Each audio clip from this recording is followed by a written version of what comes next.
There Will Come Soft Rain by Sara Teasdale. Read by Joe DeNoia, Chesterfield, New Jersey. June 21st, 2021.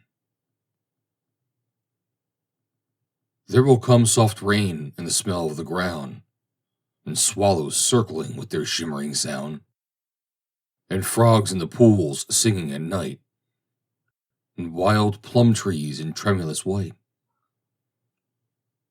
Robins will wear their feathery fire, whistling their whims on a low fence wire. And not one will know of the war, not one will care at last when it's done. Not one would mind, neither bird nor tree, if mankind perished utterly. And spring herself, when she woke at dawn, would scarcely know that we were gone.